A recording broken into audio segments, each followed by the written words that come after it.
Alright, so we're going to be doing a trig question, trying to find a side length for this figure. It says the ramp forms an angle 32 degrees with the ground. How high above the ground is the top of the ramp? So, first thing we're going to do is start off by labeling our triangle. So I see my right angle. I know across from that is going to be the hypotenuse. So I'm going to label that. Now my reference angle is down here.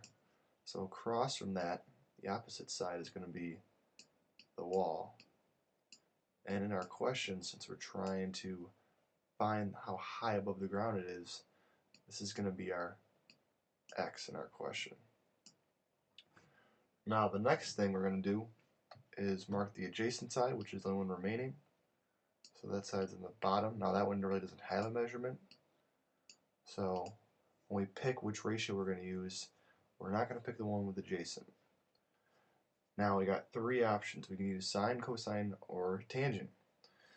Now because it's opposite and hypotenuse, we're going to use sine. So we're going to do the sine for a formula.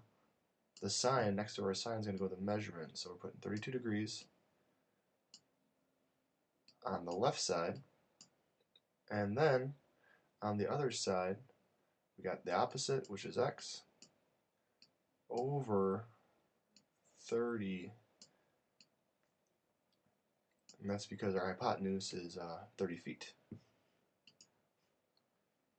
So I got a calculator out now. I'm going to do the sine, try and do the sine of 32 degrees, and we get 0.5299. So we're going to change that into a proportion and use the 0.5299.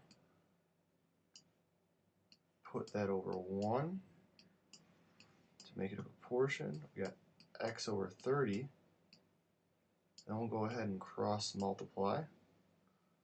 So we got 0.5299 times 30, and then 1 times x, which is just going to be x. So I'll pull my calculator back out. I want to take that 0.5299 multiply by 30, and then we get an answer of 15.897. So that means if we round it, based on our multiple choices, nearest tenth, at 0.89, we'll round to a 9. And the answer will be 15.9 feet. So that makes our answer choice 1. And that's it for using trig to find side lengths.